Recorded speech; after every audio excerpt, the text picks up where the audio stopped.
Hello students, welcome back to my channel. So நாளையிலேருந்து June 2ஆம் தேதி நாளையிலேருந்து பார்த்தீங்க அப்படின்னா எல்லோரும் வந்து பள்ளிக்கூடத்துக்கு போக தயாராக இருப்பீங்கன்னு நினைக்கிறேன். ஸ்கூல் போகிறதுக்கு ஸ்கூல் வந்து ரீஓப்பன் பண்ணுறாங்க. ஸோ இந்த அகாடமிக் இயர் வந்து எல்லாருக்கும் நல்லா இருக்கட்டும் அப்படின்னு ஒரு ஆல் தி பெஸ்ட் சொல்லி இந்த வீடியோ வந்து ஸ்டார்ட் பண்ணுறேன்.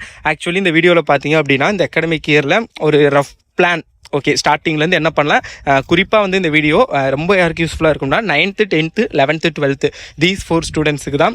ஏன்னா இவங்களுக்கு தான் வந்து மெயின்லி வந்து நம்ம ஃபோக்கஸ் பண்ண போகிறோம் இந்த வருஷம். ஸோ அவங்களுக்கான ஒரு சில இம்பார்ட்டன்ட் இன்ஃபர்மேஷன்ஸ் நான் சொல்லிக்கிறேன். என்ன பண்ணணும், ஸ்டார்டிங்லேருந்து என்ன பண்ணணும், எதெல்லாம் பண்ணக்கூடாது. ஸோ இந்த மாதிரி ஒரு சில சும்மா ரஃபாக தான் ஒரு பெரிய ஐடியாவில் இந்த வீடியோவில் என்ன பேசணும் அப்படிலாம். ஸோ நார்மலாக எனக்கு தோன்ற ஒரு சில இன்ஃபர்மேஷன்ஸ் வந்து உங்ககிட்ட வந்து சொல்ல போகிறேன். நல்லா படிக்கணும், நல்லா மார்க் எடுக்கணுங்கிறவங்க அதை வந்து கவனிங்க. ஸோ அதுக்கு முன்னாடி நம்ம வந்து கல்வி mini online tuition 10th 12th இந்த வருஷம் வந்து ஸ்டார்ட் பண்ணியிருக்கோம். லாஸ்ட் இயரே ஸ்டார்ட் பண்ணி எடுத்தோம். இந்த வருஷம் அது கண்டினியூ பண்ணுறோம். லாஸ்ட் இயர் 11th எடுத்தோம். பட் இந்த வருஷம் 11th இன்னும் ஸ்டார்ட் பண்ணல. ஒன்லி அட்மிஷன் வந்து 10th and 12th வந்து போய்கிட்டு இருக்கு. ஃபீஸ் வந்து நான் சொல்லிடுறேன். 10th வந்து மந்த்லி வந்து 1500, 12th மந்த்லி வந்து 2000 ருபீஸு. ஸோ 25 சீட்டு தான் மொத்தம். 21 சீட் ஆல்ரெடி ஃபில் ஆயிடுச்சுன்னு நினைக்கிறேன் 12th. 10th வந்து 22 சீட்ஸ் வந்து ஃபில் ஆயிடுச்சு. ஸோ பேலன்ஸ் சீட்ஸ் இருக்குது. ஸோ அது ஸ்கூல் ரீஓப்பன் பண்ணால் 1 வீக் வரைக்கும் அட்மிஷன் போய்கிட்டு இருக்கும். ஸோ உங்களுக்கு வந்து ஆன்லைனில் ஜூம் மீட்டிங்கில் நடக்கும் டியூஷனு. ஸோ ரெக்கார்டிங்ஸ் ஆல்சோ அவைலபிளாக இருக்கும் அண்ட் ஆல்சோ ஜூம் மீட்டிங்கில் இருக்கும். Weekly and monthly test conduct பண்ணுவோம். இது போக உங்களுக்கு ப்ரீ குவார்ட்டர்லி ப்ரீ ஆஃபர்லிலாம் கண்டக்ட் பண்ணுவோம். அண்ட் எனி டவுட் எப்போ வேணாலும் நீங்கள் எங்கிட்ட காண்டாக்ட் பண்ணியும் கேட்டுக்கலாம். ஸோ இதுதான் தான் இந்த டியூஷன்ஸோடைய specialities. 10th all subject and 11th 12th பார்த்தீங்க அப்படின்னா ஆல் சப்ஜெக்ட் தான். பட் 12th அதிக கிளாஸஸ் மேக்ஸ் ஃபிசிக்ஸ் கெமிஸ்ட்ரிக்கு இருக்கும். ஸோ இன்ட்ரெஸ்டட் ஸ்டூடெண்ட் வந்து ஸ்க்ரீனில் தெரியுற இந்த நம்பர் 90878722 அப்படிங்கிற நம்பரை காண்டாக்ட் பண்ணுங்கள். ஸோ காண்டாக்ட் பண்ணி நீங்கள் வந்து அட்மிஷன் வந்து ரெஜிஸ்டர் பண்ணிக்கலாம். ஸோ அட்மிஷன் போய்கிட்டு இருக்குது. ஓகே, ஃபர்ஸ்ட் ஆஃப் ஆல் என்ன பண்ணணும் அப்படின்னு கேட்டிங்கன்னா 9th ஸ்டூடெண்ட் நீங்கள் வந்து இது வரைக்கும் இப்போ ஃபஸ்ட் 9thலேருந்து ஆரம்பிக்கவா 9th இது வரைக்கும் வந்து நீங்கள் வந்து கொஞ்சம் விளையாட்டுத்தனமாக இருந்திருப்பீங்க. விளையாட்டுத்தனமாக மீன்ஸ் அவ்வளோ ஒரு எப்படி சொல்கிறது, ஒரு ஐடியா இல்லாமல் இருந்திருப்பீங்க. 8th படிக்கலைன்னா ஒரு எப்படி சொல்கிறது, நார்மலாக தான் இருந்திருக்கும். ரொம்ப பெருசாக அந்த நார்மலாக படிப்பீங்க எக்ஸாம் டயத்தில். மற்றபடி ஸ்கூல் ஃபுல்லி என்ஜாய் பண்ணுவீங்க. அவ்வளோதான், ஒரு பெருசாக எந்த ஒரு ஐடியாவும் இருந்திருக்காது. But now you are 9th which means next year நீங்கள் 10th போகிறீங்க அப்படிங்கிறப்ப ஸோ 9thலேருந்தே வந்து நான் உங்களை ஃபுல்லாக படிக்கணும் அப்படின்னு சொல்லலை. 10th 11th 12th ஸ்டூடெண்ட் படிக்கிற அளவுக்கு ஒரு ஃபுல் ஃபோக்கஸ்டோட ஃபுல் டைமாக படிச்சுக்கிட்டே இருக்கணும், வேறு எதுவும் பண்ணக்கூடாது அப்படின்னு சொல்ல. நீங்கள் எப்பவும் போல் ஜாலியாக இருங்க. பட் ஒரு ஐடியா க்ரியேட் பண்ணி வச்சுக்கோங்க. இப்போலேருந்தே கொஞ்சம் கொஞ்சமாக படிக்க ஸ்டார்ட் பண்ணுங்கள். ஏன்னா திடீர்னு நீங்கள் 10th போகல உங்களுக்கு சடனாக வந்து ஒரு ப்ரெஷர் வரும். ஐயோ 10th, ஏன்னா நம்ம ஊர் சைட்லாம் அப்படி தான். ஸோ 10th வந்துட்டியா, 10th வருஷம் பப்ளிக் எக்ஸாம் எழுத போகிறோம் அப்படின்னு நீ 10th போயிலேருந்தே சொல்லிக்கிட்டு இருப்பாங்க.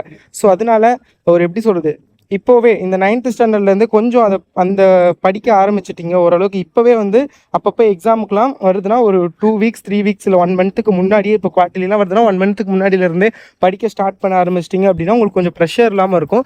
நீங்கள் 10th வரையில் வந்து ஓகே நம்ம எப்போ 9th எப்படி படித்தோம் அதே மாதிரி தான் படிக்க போகிறோம், கொஞ்சம் எக்ஸ்ட்ரா ஃபோக்கஸ் பண்ண போகிறோம், அவ்வளோதான். அப்படி ஒரு இருக்குமே தவிர திடீர்னு அந்த ஒரு 10th அந்த ப்ரெஷர் வந்து ஃபீல் ஆகாது. ஸோ அதனால் வந்து கொஞ்சம் முடிஞ்ச அளவுக்கு வந்து ஸ்டார்டிங்லேருந்து வந்து படிக்க ஸ்டார்ட் பண்ணுங்கள். சேம் 10th ஸ்டாண்டர்ட் அப்படி தான். ஒருவேளை நீங்கள் இப்போ 9th இப்போ நான் சொன்னது நீங்கள் 9th பண்ணாமல் இருந்திருந்தீங்கன்னா இப்போ உங்களுக்கு அந்த ப்ரெஷர் லைட்டாக ஃபீல் ஆகும்னு நினைக்கிறேன். இப்போ இல்லாட்டி அந்த குவார்ட்டர்லி எழுதி அதுக்கான மார்க் வரும்ல, அந்த 500க்கு நீங்கள் எவ்வளோ அப்படிங்கிற அந்த மார்க்கை பார்க்கல கொஞ்சம் கண்டிப்பாக அந்த ப்ரெஷர் வந்து ஃபீல் ஆகும். ஓகே ஐயோ 10th ஒரு மார்க் எடுக்கணும், அதுவும் குறிப்பாக எல்லாருக்கும் அந்த 400க்கு மேலே எடுக்கணுங்கிறத எய்மாக இருக்கும்.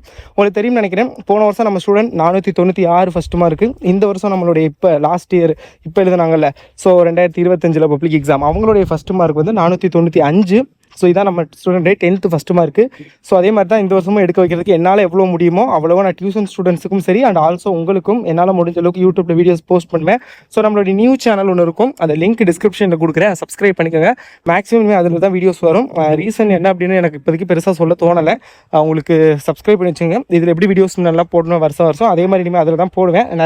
ஒரு மிகப்பெரிய ப்ராப்ளம் எனக்கு இருந்துச்சு. ஸோ அதனால தான் அந்த சேனல் அது என்ன நான் ரைட் டைம் வரையில் அதை சொல்கிறேன், இப்போதைக்கு தேவையில்லை நினைக்கிறேன். And then 9th 10th okay ஒரு ப்ரெஷர் ஃபீல் ஆகும், நோ ப்ராப்ளம். நம்ம ஸ்டார்டிங்லேருந்தே படித்தோம்னா ஒன்றுமே பிரச்சனை கிடையாது. அண்ட் முடிஞ்ச அளவுக்கு வந்து இந்த ஒவ்வொரு எக்ஸாமையும் வந்து பப்ளிக் எக்ஸாமுக்கு எப்படி ப்ரிப்பேர் பண்ணுவீங்களோ ஸோ அந்த ஒரு ஃபோக்கஸ்டோட டைம் வேஸ்ட் பண்ணாமல் ப்ரிப்பேர் பண்ணுங்கள். 11th and 12th உங்களுக்கு 11th எப்படி சொல்கிறது, ஓகே ஒரு ப்ரெஷர் ரிலீஸ் டைம் தான். என்ன தான் 11th பப்ளிக் எக்ஸாம் இருந்தாலுமே அந்த மார்க் வந்து பெருசாக கன்சிடரபிள் கிடையாது. ஜஸ்ட் நீங்கள் பாஸ் பண்ணியிருக்குமே தவிர அந்த எங்கேயும் கன்சிடர் பண்ண மாட்டாங்க. அப்படிங்கிறப்ப நீங்கள் வந்து டேரெக்டாகவே ஒரு ரெஸ்ட் மாதிரி தான். ஒரு பப்ளிக் எக்ஸாம் ப்ரெஷர் வந்து நீங்கள் ஃபீல் பண்ண தேவையில்லை. நார்மலாக நீங்கள் ஓரளவுக்கு படித்தாவே போதும். அந்தளவுக்கு மார்க் பெருசாக எக்ஸ்பெக்டேஷன் இருக்க வேண்டாம். ஓகேங்களா?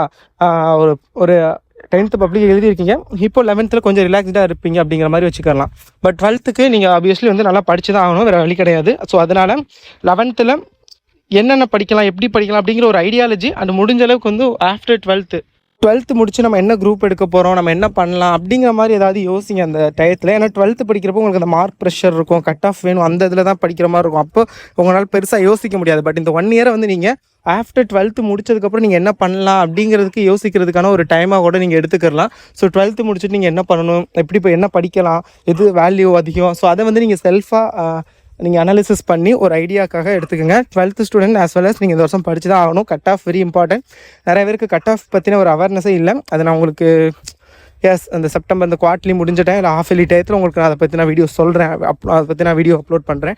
கட் ஆஃப்னா என்ன, எப்படி மார்க் கால்குலேட் பண்ணுறாங்க, கட் ஆஃப் மார்க் எதை வச்சு நீங்கள் ஹையர் ஸ்டடீஸ் போக முடியும், எந்த சப்ஜெக்ட் மார்க் இம்பார்ட்டன்ட், இதை பற்றி எல்லாம் நான் டியூஷனில் சொல்லிடுவேன் ஹாஃப் இயர்லி டயத்தில். சேம் அதே மாதிரி நான் உங்களுக்கு யூடியூப்லேயே நான் வீடியோ அப்லோட் பண்ணுறேன், டோன்ட் வரி. ஸோ கொஞ்சம் ஓகே, இந்த அகாடமிக்கே நல்லா போகணும்னு நான் வேண்டிக்கிறேன் காட்டை. ஸோ நீங்களும் அதுக்கேற்ற ஹார்ட் ஒர்க் பண்ணுவீங்க அப்படின்னு நான் நினைக்கிறேன். ஸோ ஹார்ட் ஒர்க் பண்ணுங்கள். ஹார்ட் ஒர்க் மட்டும் தான் வந்து உங்களுக்கு சக்ஸஸை தரும். So don't waste your time. And நீங்கள் இப்போ 12th அப்படின்னா இந்த 1 இயர் வந்து நீங்கள் ஹார்ட் ஒர்க் பண்ணால் அடுத்து ஜாலியாக இருக்கலாம் அப்படின்னு நான் சொல்ல மாட்டேன். அடுத்து நீங்கள் ஹார்ட் ஒர்க் பண்ணி தான் ஆகணும். ஒன்ஸ் நீங்கள் ஒரு நல்ல ஜாப், ஒரு நல்ல செட்டில் ஆகிற வரைக்கும் நீங்கள் ஹார்ட் ஒர்க் பண்ணி தான் ஆகணும். பட் அதுக்கு இந்த 12th மார்க்குங்கிறது ஒரு இம்பார்ட்டன்ட், ஒரு முக்கியமான ஒன்று. இதை வச்சு தான் அடுத்து உங்கள் கரியர் அமைய போகுது அப்படிங்கிற மாதிரி வச்சுக்கலாம். ஓகேங்களா? ஸோ அவ்வளோதானே தவிர திஸ் இஸ் நாட் எண்டு. இங்கே கஷ்டப்பட்டு அடுத்து கஷ்டப்படக்கூடாது, அடுத்து கஷ்டமே கிடையாது அப்படின்னும் கிடையாது. அண்ட் இங்கே மட்டும் தான் கஷ்டம் அப்படிங்கிறதும் கிடையாது. ஸோ என்ஜாய் பண்ணி படிங்க. Okay, all the best.